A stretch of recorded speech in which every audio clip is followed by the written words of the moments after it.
Hello friends, welcome to my channel vital ETC. Friends, कुछ पीछे के लेसन भी है जिनमें नोट्स लिखना आपका ज़रूरी है।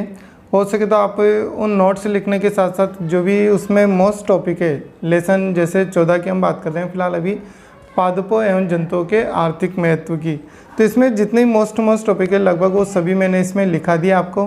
फिर भी मेरा कहना ये आपके कि लेसन 11 के बाद के जितने भी लेसन हैं उनके सबसे पहले तो आप जो उनके बैक साइड में जो क्वेश्चंस दिए हुए हैं लेसन के, उनको आप अच्छे से कर लें। उसके बाद आप नोट्स भी तैयार कर लें, या हो सके तो पहले नोट्स जो मेरे द्वारा जो नोट्स लिखाया गया आप पहले उनको तैयार कर लें, फिर उसके बाद उसके पीछे के क्वेश्चंस आप देख लें, ताकि आपको आसानी से वो लेसन कंप्लीट हो जाएंगे, आपको उनमें ज़्यादा पढ़ने की ज़रूरत नहीं पड़ेगी। तो जैसे हम बात कर रहे हैं, hello friends, welcome to my channel vital ETC. Friends, आज हम बात करने वाले हैं पादपों एवं जंतुओं के आर्थिक महत्व, जो कि आपके लेसन 14 है। फ्रेंड्स, लेसन 11 के बाद के जितने भी पीछे के लेसन हैं वो लगभग याद करने वाले लेसन हैं, उनमें ज़्यादा समझने का कुछ भी नहीं है। तो मेरे द्वारा जो नोट्स लिखाए गए उनमें सेलेक्टेड टॉपिक जो मोस्ट टॉपिक है उन लेसन के लगभग वही लिखाए गए हैं। तो आप नोट्स अच्छे से पढ़ लें, उसके बाद बुक के पीछे के जो क्वेश्चंस हैं उनको आप अच्छे से कर लें, इतना उसके लिए काफ़ी होगा, ताकि आप इजीली उन लेसन को कंप्लीट कर लोगे। तो जैसे हम समझने वाले लेसन के साथ साथ पीछे के जो लेसन है उनके भी कुछ लेसन हम करते चल रहे हैं। जैसे फर्स्ट लेसन हम बात कर रहे हैं, लेसन 14 के बारे में बात कर रहे हैं, पादपों और जंतुओं का आर्थिक महत्व। तो इसमें पादपों के आर्थिक महत्व में हम प्रत्यक्ष या अप्रत्यक्ष रूप से पौधों पर निर्भर रहते हैं, जिसमें आर्थिक वनस्पति विज्ञान, तो इसमें आर्थिक रूप से महत्वपूर्ण पौधे और उत्पादों का अध्ययन आर्थिक वनस्पति विज्ञान कहलाता है, कि उनका आर्थिक रूप से अध्ययन करना ही, जो भी वनस्पति हमारे किस काम में आ रही है और उनका उपयोग क्या है, क्या महत्वपूर्ण है हम रखते हो हमारे लिए, उन सब का अध्ययन करना ही क्या कहलाता है, आर्थिक वनस्पति विज्ञान कहलाता है। इसके बाद आर्थिक रूप से महत्वपूर्ण पादपों को निम्न रूपों में बांटा जा सकता है। जैसे अब ये अलग अलग पादप जो है अपने किस रूप में। फ्रेंड्स, यदि वीडियो थोड़ी फास्ट लगे आपको तो वीडियो को पॉज करके आप नोट्स भी लिख लेना। खाद्य पादप, औषधीय पादप, इमारती काष्ठ एवं रेशे से संबंधित पादप, ठीक है फ्रेंड्स। तो ये अलग अलग कैटेगरी में पादपों को बांटा गया है। औषधीय पादपों के बारे में बात की जाए तो तुलसी, अश्वगंधा, अफीम, सर्फगंधा, सफ़ेद मूसली आदि, ये सब किस में आते हैं, अपने औषधीय पादपों में आते हैं। फ्रेंड, जो औषधि पादप होते हैं इनके वैज्ञानिक नाम या रासायनिक नाम जरूर पूछे जाते हैं, तो आप इनको जरूर याद रखना अच्छे से। इमारती काष्ठ एवं रेशे से संबंधित पादप। अब इमारती काष्ठ एवं रेशे से संबंधित पादप कौन कौन से होते हैं, तो इसमें जैसे सागवान, शीशम, रोइड़ा, खेजड़ी, कपास, जूट आदि पूछा जा सकता है कि इमारती काष्ठ पादप कौन कौन से, तो आपको ये याद रखना है। इसके बाद है खाद्य संबंधित महत्व के पादप। तो खाद्य संबंधित महत्व के पादप में अपने सबसे पहले बात करते हैं हम अनाज के बारे में। यह स्टार्च का प्रमुख स्रोत है, यह घास समूह का सदस्य है। इसके बाद है गेहूँ। गेहूँ क्या होते हैं, इसका वैज्ञानिक नाम है ट्रिटिकम एस्टाइवम। गेहूँ का वैज्ञानिक नाम जरूर याद रखना फ्रेंड्स, जो कि ट्रिटिकम एस्टाइवम के नाम से। जितने भी अनाज है उनके बारे में हम अलग अलग डिस्कस करेंगे। तो सबसे फर्स्ट अपना गेहूं के बारे में, तो इसका वैज्ञानिक नाम पूछा जाता है, वैज्ञानिक नाम या रासायनिक नाम से भी पूछा जा सकता है, तो इसका ट्रिटिकम एस्टाइवम। इसकी किस्में होती है सोनालिका, कल्याण सोना, शरबती सोनार आदि। गेहूँ की उन्नत किस्मों के नाम बताइए, तो वहाँ पर ये नाम सबसे प्रचलित है जो कि पेपर में पूछे जाते हैं कि गेहूँ की उन्नत किस्में कौन कौन सी है, तो वहाँ पर सोनालिका, कल्याण सोना, किन्हीं दो के, ज़्यादातर दो के ही पूछे जाते हैं, ठीक है। नेक्स्ट है चावल। तो इसका वैज्ञानिक नाम क्या आपके ओराइजा सेटाइवा। ओराइजा सेटाइवा जो है चावल के रासायनिक नाम या वैज्ञानिक नाम। और इसकी उन्नत किस्मों की बात करें तो बासमती, स्वर्णधान, जया, रत्ना, सोना आदि, ये सब क्या है इसके उन्नत किस्में। फ्रेंड्स, मैंने पहले ही बोला है, नोट्स में अगर कहीं गलती हो तो आप अपने स्तर पर सही कर लें। इसके बाद है चावल उत्पादन की दृष्टि से भारत का विश्व में प्रथम स्थान है। ये भी एक नंबर में पूछा जा सकता है कि भारत का चावल दृष्टि में कौन सा स्थान है, तो प्रथम स्थान रखता है। नेक्स्ट बात करते हैं हम मक्का। इसका वैज्ञानिक नाम है जियामेज। मक्का का वैज्ञानिक नाम, रासायनिक नाम क्या है? जियामेज। और इसकी उन्नत किस्में विजय, शक्ति, रतन आदि। नेक्स्ट है बाजरा। इसका वैज्ञानिक नाम है पेनिसिटम टाइफाइडिस। और गेहूँ रबी की फसल, जबकि चावल, मक्का, बाजरा खरीफ की फसल है। ये भी आपको याद रखना है कि गेहूँ तो क्या है? रबी की फसल है, जबकि जो बाकी है चावल, मक्का, बाजरा, ये सब क्या है? खरीफ की फसल में आती है। अब हम बात करते हैं दालें। अनाज के बाद सेकंड टॉपिक अपना क्या है? दालें। यह प्रोटीन का उत्तम स्रोत है। यह लेग्यूमिनोसी कुल की सदस्य है। ठीक है फ्रेंड्स, दालें जो है ये प्रोटीन का मुख्य स्रोत मानी जाती है और लेग्यूमिनोसी जो कुल है उसकी ये सदस्य होती है। ठीक, अब नेक्स्ट हम बात करते हैं दालों में सबसे पहले जैसे चना। ठीक है, इसका वैज्ञानिक नाम है साइसर एटाइटिनम। ठीक है, साइसर एटाइटिनम इसका वैज्ञानिक नाम है और इसे दालों का राजा कहा जाता है। चना जो होता है इसको दालों का राजा कहा जाता है। फ्रेंड्स, यहाँ पर थोड़ी गलती है, चना आई है ना कि चना। ठीक है, दालों का राजा कहा जाता है। इसके उत्पादन की दृष्टि से भारत में प्रथम स्थान पर है। ये भी उत्पादन की दृष्टि से क्या है? भारत में प्रथम स्थान रखता है। सेकंड है अरहर। इसका वैज्ञानिक नाम जो है ये है केजेनस केजन। केजन इसका वैज्ञानिक नाम है। नेक्स्ट है मटर। इसका वैज्ञानिक नाम है पाइसम सेटाइवम, जो कि आपको मटर का पहले भी पढ़ चुके होंगे आप, इसका बहुत सारी बार आ चुका है, तो इसका याद रखना। मटर का वैज्ञानिक नाम क्या होता है? Pisum sativum. नेक्स्ट है मूंगफली। इसका वैज्ञानिक नाम है एरिकिस हाइपोजिया। फ्रेंड्स, ज़्यादातर इनके रासायनिक नाम पूछे जाते हैं, इस वजह से मैंने इनके रासायनिक नाम लिख दिए डायरेक्ट। ठीक है फ्रेंड्स, क्योंकि नोट्स में मैंने वही लिखा है जो ज़्यादा ज़रूरी है, जो पूछा जाता है। ठीक, इसके बाद हम बात करते हैं सोयाबीन। सोयाबीन जो है इसका वैज्ञानिक नाम है ग्लाइसिन मैक्स। इसमें सर्वाधिक प्रोटीन पाया जाता है। पूछा जाता है सर्वाधिक प्रोटीन, दालों में सर्वाधिक प्रोटीन किस में होता है? तो वहाँ पर हम बात करते हैं सोयाबीन की। सोयाबीन में क्या होता है? सर्वाधिक प्रोटीन पाया जाता है।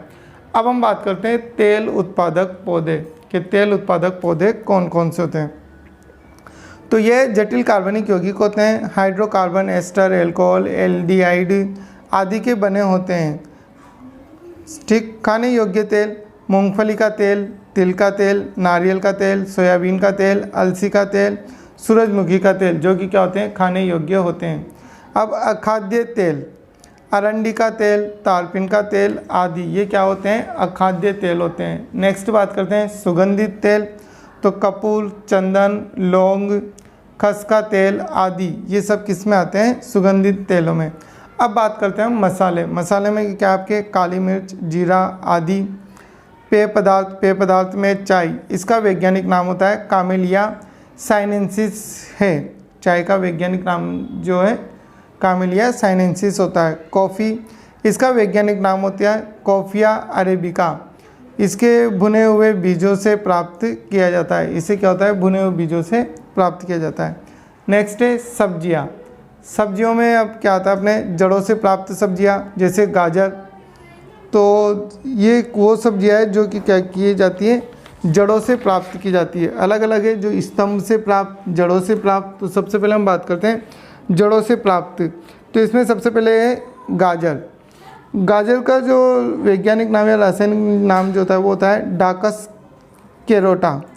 इसका नाम क्या होता है? डाकस केरोटा। ये गलत, डाकस केरोटा। नेक्स्ट है मूली। मूली की अगर बात की जाए तो मूली का दूसरा नाम जो है इसको क्या है? रेफनस सेटाइवस के नाम से इसको जाता है। शलजम के बात की जाए तो इनके बारे में डिटेल नहीं है, सिर्फ इनके रासायनिक नाम ही पूछे जाते हैं। तो ब्रेसिका रापा। और शकरकंद का जो नाम होता है वो क्या होता है? Ipomoea batatas. ये क्या होता है? शकरकंद का। ज़्यादातर इनके जो इंग्लिश नाम है वो इनके रासायनिक नाम या वैज्ञानिक नाम होते हैं। स्तंभ से प्राप्त में आलू और अरबी। आलू की अगर बात की जाए तो आलू का नाम होता है सोलेनम ट्यूब्रोसम। और अरबी की बात की जाए तो इसको कोलोकेसिया एस्कुलेंटा। ठीक है फ्रेंड्स, ज़्यादातर तो इनमें जो पूछे जाते हैं रासायनिक नाम वो दालों के पूछे जाते हैं। और इनको भी अगर आप याद रख सके तो इनको भी याद रख लेना। इनके वैज्ञानिक नाम ही सिर्फ आपके सिलेबस में दिए हुए हैं। नेक्स्ट है पालक, तो स्पाइनेसिया ओलेरेसिया, मेथी, टाइगोनेला और फोइनम ग्रीकम, बथुआ, चिनोपोडियम एल्बम। तो फ्रेंड्स ये इनके ज़्यादातर जो इंग्लिश नाम है वही इनके रासायनिक नाम है, तो आप इनको अच्छे से याद रख लेना। और ये आपको तभी याद रहेंगे जब आप इनको रिपीट करते रहेंगे या आपस में किसी से पूछते रहेंगे, तो ये आपके काम के हैं। अब फ्रेंड अब जो क्वेश्चन बनते हैं वो अपने जंतुओं में आर्थिक महत्व, सबसे ज़्यादा क्वेश्चन आपके एक तो गेहूँ में से और दाल में से बनते हैं, जैसे गेहूँ की उन्नत किस्मों के नाम और औषधीय पादपों के रासायनिक नाम, ये जरूर पूछे जाते हैं फ्रेंड। उसके बाद अगर कहीं से क्वेश्चन बनता है तो वो बनता है जंतुओं के आर्थिक महत्व में से, जिसमें हम सबसे पहले बात करते हैं मधुमक्खी पालन। तो ये पूछा जाता है मधुमक्खी पालन को क्या कहा जाता है, तो ये आप ध्यान रखना, एपीकल्चर। मधुमक्खी पालन को हम क्या बोलते हैं, एपीकल्चर के नाम से जानते हैं। और इसमें प्रमुख रूप से हम क्या प्राप्त करते हैं मधुमक्खी से, एक तो शहद और दूसरा क्या है, मधुमोम। अब इसके बाद हम बात करते हैं इसके लाभ। तो लाभ क्या है, शहद उच्च ऊर्जा युक्त भोज्य पदार्थ है, यह औषधि के रूप में भी प्राप्त उपयोगी है। मधुमक्खी पादपों में परागण की क्रिया के लिए महत्वपूर्ण है, जिससे फसल की पैदावार में वृद्धि होती है। जो परागण क्रिया होती है, मधुमक्खी के जो भी फूलों के परागकण वगैरह चिपक कर एक पुष्प से दूसरे पुष्प पर चले जाते हैं, तो परागण के लिए भी ये उपयोगी है। शहद लंबे समय तक खराब नहीं होता है, अतः इसे परिरक्षक के रूप में काम में लिया जाता है। अब नेक्स्ट अपना मोस्ट इम्पोर्टेंट टॉपिक है, जो कि अपने क्या है, रेशम कीट पालन। ये भी एक प्रकार का क्या है, अपने मोस्टली रेशम कीट के पालन के बारे में ज़रूर पूछा जाता है friends. Most very most topic है ये, ठीक। तो इसको भी आप अच्छे से समझ लेना। रेशम कीट पालन किसको कहा जाता है, सेरीकल्चर। सबसे पहली बात तो रेशम कीट को हम सेरीकल्चर के नाम से जानते हैं। और ऐसे कीट जो रेशम जैसे धागा उत्पन्न करते हैं रेशम कीट कहलाते हैं। इसमें रेशम कीट चक्र जरूर पूछा जाता है फ्रेंड्स, तो उसको आप अच्छे से पढ़ लेना। इसका संघ जो होता है वो आर्थ्रोपोडा होता है, वर्ग ये इंसेक्ट वर्ग का होता है, और इसका गण जो होता है वो होता है लेपिडोप्टेरा। ये अलग संघ, जैसे आर्थ्रोपोडा जितने कीड़े मकोड़े आते हैं वो सब किस में आते हैं, आर्थ्रोपोडा में आते हैं। तो इनके संघ वर्ग वगैरह तो कभी पूछे नहीं जाते हैं, मगर इसमें आपको ध्यान क्या रखना है, एक तो रेशम कीट पालन क्या कहलाता है, सेरीकल्चर। और इसकी प्रमुख प्रजाति बॉम्बिकस मोराई, ये रेशम कीट की क्या होती है, प्रमुख प्रजाति होती है। अंडज उत्पत्ति के बाद अंडे से लार्वा बाहर आ जाता है, जिसे कैटरपिलर कहते हैं। लार्वा में एक जोड़ी लाल ग्रंथियां पाई जाती है, जिन्हें रेशम ग्रंथियां कहते हैं। ये रेशम कीट चक्र एक तरह से। ये इसके बाद है रेशम प्राप्त करने की विधि।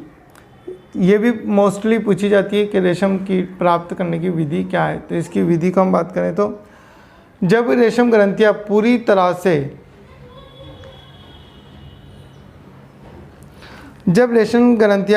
से विकसित होती है तो यह लार्वा में से 5 गुनी लंबी हो जाती है। इन ग्रंथियों से रेशम द्रव्य के रूप में स्रावित होता है, जो वायु के संपर्क में आकर कठोर हो जाता है। विकसित लार्वा की लंबाई लगभग 7.5 सेमी होती है। इस अवस्था में यह भोजन नहीं करता है। इसके बाद कोकून बनाता है, जो अपने आप को रेशम से बांध लेता है। कोकून के अंदर निष्क्रिय लार्वा प्यूपा कहलाता है, जिससे 1000 से 1200 मीटर तक रेशम प्राप्त होता है। तो एक तो रेशम प्राप्त करने की विधि है, और दूसरी इसके बाद हम बात करें तो रेशम कीट की रेशम ग्रंथि से एक तरल पदार्थ की धारा बाहर निकलती है, जो वायु के संपर्क में आते ही धागे में बदल जाती है। इस धागे को लार्वा अपने शरीर के चारों ओर लिपेट लेता है, जिसे कोकून या कोया बन जाता है। तो आप चाहे तो अथवा वाली भी याद रख सकते हो, दोनों में से आपको जो आसान लगे वो आप याद रख सकते हो। इसमें कोकून बनने में लगभग 3 दिन लगते हैं, तथा इससे रेशम धागे की लंबाई 1000 से 1200 मीटर तक होती है। यह अवस्था 10 से 12 मिनट की होती है। इसके पश्चात वयस्क कीट धागे को काटकर बाहर आ जाता है। रेशम प्रोटीन का बना होता है। रेशम प्रोटीन का बना होता है। इसका आंतरिक भाग फाइब्रिन का तथा बाहरी भाग सेरिसिन प्रोटीन का बना होता है। रेशम कीट पालन में चीन व जापान के बाद भारत का तीसरा स्थान है। तो ये टॉपिक आपका यहाँ तक कंप्लीट हो गया है, इसको आप लिख लें। नेक्स्ट वीडियो इसके बाद अपलोड की जाएगी।